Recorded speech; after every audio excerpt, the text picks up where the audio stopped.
ගෙදර ප්‍රධාන දොරෙන් එළියට යනකොට කියන නැත්නම් හිතන එකම එක නොසැලකිලිමත් වචනයකට පුළුවන් ඔයාගේ මුළු දවසම සම්පූර්ණයෙන්ම විනාශ කරලා දාන්න. ඔයාගේ වාසනාව ඔයාගෙන් උදුර ගන්න. කොහෙවත් නැති කරදරත් ඔයාගේ ඔළුවටම පාත් වෙන්න. ඔයා මේ දේ විශ්වාස කරනවද? ඔයාට විශ්වාස කරන්නම් වෙනවා. මොකද මේ කියන්නේ මිත්‍යා විශ්වාසයක් ගැන නෙවෙයි. සියුම් වුණත් බලවත් සත්‍යයක් ගැන. ඔව් ඔයා හැම උදේකම ගෙදරින් එළියට යනකොට මුලින්ම කියන හිතන වචන ඔයාගේ ඉරණම, ඔයාගේ ආර්ථික තත්ත්වය සහ ඔයාගේ ජීව ශක්තිය ගැන විශ්වයට ඔයා යවන පළවෙනි ප්‍රකාශය වෙනවා. ඉතින් ඔයා මේ මං කියන වාක්‍ය වලින් එකක් හරිනම් හැම උදේකම කියන්න හිතන්නේ ඔයාගේ මුළු දවසම අනිවාර්යයෙන්ම අවුල් වෙන එක වෙනවමයි. ඒ නිසා කොයිම වෙලාවකවත් නිකමටවත් මේ වීඩියෝ එකේ කියන වාක්‍ය පහ කියලා නම් එළියකට බහින්න එපා. හැබැයි බය වෙන්න එපා. මම මේ වීඩියෝ එක අවසානයේ කියලා දෙනවා. ඔයා මොනම ගමනක් ගියත් ඒ ගමන අතිසාර්ථක කරගන්න පුළුවන් විදිහේ සරල චාරිත්‍රයක්. මේ චාරිත්‍රයෙන් පුළුවන් වේ වීවා යන ගමන ඔයා හිතුවටත් වඩා සරල ප්‍රකාරයෙන් සුබ විදියට ඉෂ්ට සිද්ධ වෙන්න. ඔයාගේ මුළු දවසේම ශක්තිය වෙනස් කරන්න. වෙන තියෙන කරදර පවා සම්පූර්ණයෙන්ම වළක්වන්න. ඒ වගේම ඔයාට පුළුවන් වේවි සල්ලි, සමෘද්ධිය, වාසනාව වෙනතටත් වඩා ඉක්මනට ඔයා වෙතට ආකර්ෂණය කරගන්න. හැබැයි ඔයා මේ සරල චාරිත්‍රය කරන්න ඕනි ගෙදරින් පිට වෙද්දී. මොකද ෆෙන්ෂුයින් වල විතරක් නෙවෙයි බොහෝ අතීත සම්ප්‍රදායන් වල ගෙදරක ප්‍රධාන දොර කියන්නේ ඒ ගෙදර තියෙන ජීව ශක්තිය මුහුණත. ජීව ශක්තිය ඇතුළට එන්නේ සහ ගලාගෙන යන්නේ ඒ දොරින්. ඔව් ඒක ඔයාගේ ජීවත් වෙන තැනට වාසනාව අරගෙන එන්න බලපානවා. ඒ වගේමයි අමතක කරන්න එපා හැමදාම එළිය ලෝකෙ එක්ක මුලින්ම සම්බන්ධ වෙන තැනත් ඒක. අනිත් කාරණාව තමා ආකර්ෂණ නීතිය ගැන කතා කරනකොට ඔයාගේ වචන තමා ඔයා මුලින්ම එළියට යවන ශක්තිජනක සංඥාව. ඉතින් ඔයා දෙයක් කියන්නේ හිතන්නේ විහිළුවටද නැත්නම් ඇත්තටමද? ඔයා ඒක විශ්වාස කරනවද නැද්ද? ඒ වලින් විශ්වයට වැඩක් නැහැ. ඒක ප්‍රතිචාර දක්වන්නේ ඔයා එළියට දාන නිශ්චිත සංඛ්‍යාතයන්ට විතරමයි. ඒ නිසා එක් කිව්වේ ඔයා වැඩි හිතලා නෙවෙයි වුණත් සිද්ධ වෙන ප්‍රතිඵලය නම් වෙනසක් වෙන්නේ නැහැ. මතක් කරලා බලන්න ඔයාට තිබිලා තියෙනවද කරදර කොහෙන්ද ආවේ කියලා හිතා ගන්න බැරි වෙලාවල්? කරන්න ගිය වැඩ සේරම එක පිට එක අවුල් ගිය වෙලාවල්. ඔයා හිතන විදියට එහෙමුනේ ඇයි? ඔයා හරියටම සේරම ප්ලෑන් කරලා තිබ්බත් ඒ දේවල් ඒ විදියටම සිද්ධ වුණේ නැත්තේ ඇයි?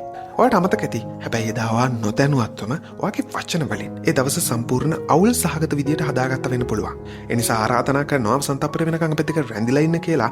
මොකද මේ වීඩියෝ එකේ ඔයාට මග හරින්න කියලා කිසිම දෙයක් නැතිම තරම්. මුලින්ම මං කියන්නම් වැඩකට එළියට බහිද්දි කවදාවත් ඔයා කියන්න ඕන නැති දේවල් ගැන. හැබැයි ඒ දේවල් ගැන විතරක් දැනගෙන වීඩියෝ එකෙන් වෙන වීඩියෝ එකකට මාරු වෙන්න එපා.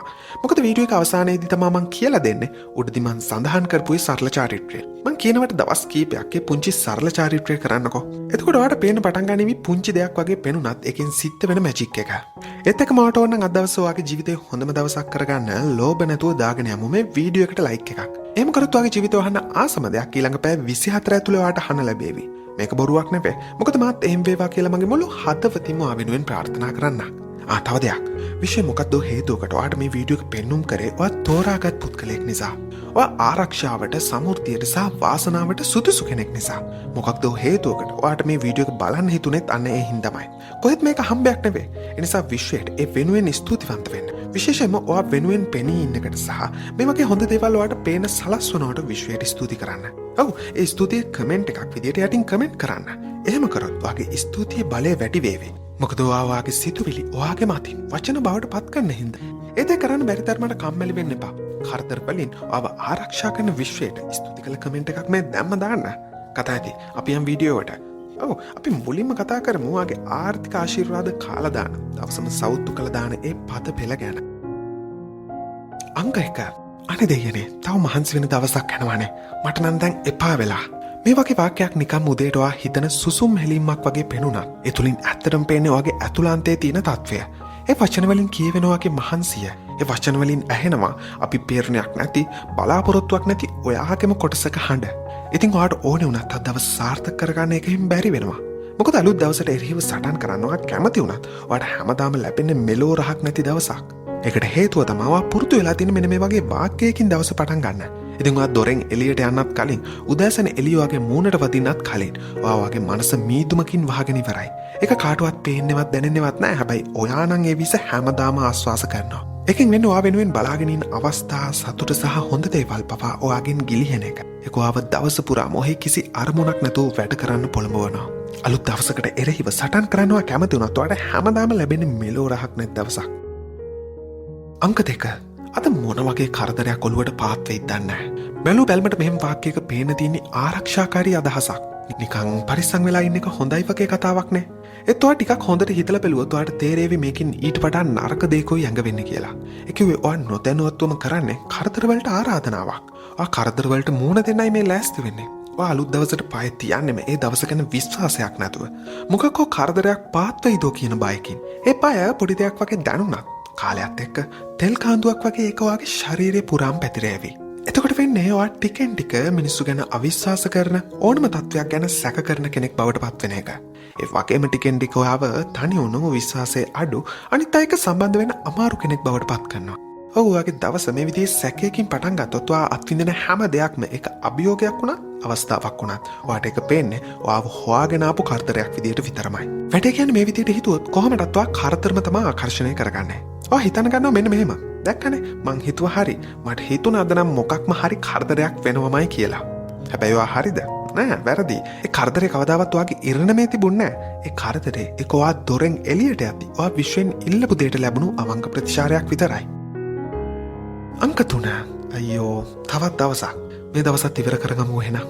මෙන්න මේ වගේ දවස් පටන් ගන්න අය ඉන්නවද? නැත්නම් අයියෝ මේ දවස ඉවර වෙන්නෙත් නෑ නික්මන්ට. මෙන්න මේ වගේ දවස් පුරා මැස්විලි නගන අය ඉන්නවද?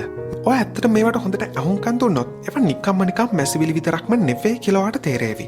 මොකද ඒ වචන හරි සාමාන්‍ය දේවල් වගේ පෙනුනත් ඒවා ඇත්තෙම ඔයා තුලින්ම ඔයාගේ වාසනාව මකලා දාන නිහඬ ප්‍රතික්ෂේප කිරීම. කොටි මේ දවස් ඇතුළත ඔයා වෙනුවෙන් සැකසුණු හැම අලුත් අවස්ථාවක්ම නැති කරන්න පුළුවන් තරම් දරුණු ශක්තියක් මේ පුංචි වාක්‍ය ඇතුලේ තියෙනවා. කාලයත් එක්ක මේක ඔයාගේ පුරුද්දක් බවට පත් වෙනවා. ඔයාගේ හිත ඇතුළටම මේ විස කිඳා බහිනවා. ඒක කිඳා බහින තරමටම ජීවිතය ගැනත් ඔයාට තියෙන උද්‍යෝගය නැති වෙලා යනවා. ඊට පස්සේ ඔයාට අලුත් හැම දවසක්ම විඳින තියෙන තෑග්ගක් නෙවෙයි. විඳවල හරි ඉවර කරගන්න ඕනි කරුමක්කාර දවසක් විතරයි. පුරුද්දක් විදියට ඊට පස්සේ ඔයා දවස් පටන් ගන්නත් කලින් නිහඬව හැඟීම් වලට යටත් වෙනවා. ඔයා ඒ වගේ ශක්තියක් අරගෙන යනකොට ඔයා බලාපොරොත්තු වෙන ඔයාගේ ජීවිතේට හොඳ දේවල්ද? නෑ. එහෙම දේවල් වුණත් ඔයාට ඒවා පේන්නෙත් නෑ. අංක 4. අතන මහ එපාම කරපු හේ ගෙවිලා යන දවසක් වේවි. මේ තමයි අනිත් බරපතලම වාක්‍යය. එළියට පැස්ස ගමම ඔයා මෙහෙම හිතනවා. ඉතින් ඔව් ඔයා ඔහොම හිතපුවාම ඔයාගේ අනාවැකියත් ඇත්ත වෙනවා. දවස ගෙවිලා යන්නේ නිහඬ අඳුරු මහන්සි හිතෙන දවසක් විදියට. මතක තියාගන්න වටින කිසි දෙයක් නැහැ. හැම දෙයක්ම හැමදාම වෙන විදියටම වෙනවා. කිසිම පුදුමයක් නැහැ, සතුටක් නැහැ. ඔයාගේ හිතේ තප්පරයකටවත් කලබල කරන දෙයක්වත් වෙන්නේ නැහැ. ඔහේ ගෙවිලා යනවා. ඇයි මෙහෙම වෙන්නේ? කාරණේ මේකයි. විශ්වයට ඔයාට දෙන්න දෙයක් නැතුව නෙවෙයි ඒක මෙහෙම වෙන්නේ. ඒක මෙහෙම වෙන්නේ දවස පටන් ගනිද්දිම ඔයා දුන්නු ශක්තිය නිසා. විශ්ව ශක්තිය විසින් ඔයා වෙනුවෙන් මොන හොඳ දෙයක් සැලසුම් කළ තිබ්බත් වැඩක් නැහැ. ඔයා ඉල්ලුවෙම පාකරපු ඔහේ ගෙවිලා යන දවසක්. ඉතින් ඔයා ඇනෝම් කරපු පාර්සලේ හරියටම ඔයාට දීපු එක විතරයි සිද්ධ වුනේ. අංක 5. අයියෝ අදත් ඒ කරුම රස්සාවට යන්න එපා වෙනවා. මේ මහන්සියට කියන පුංචි මැසිවිල්ල වැටට යන කී දවසක් ඔයාගේම හිතට මුමුණා නැද්ද? මේ වාක්‍ය නොවා කරන්නේ ඔයාගේ හිතේ තියෙන පොඩි කලකිරීමක් පිට කරන එකනේ. එහෙම තමයි ඔයා හිතන්නේ.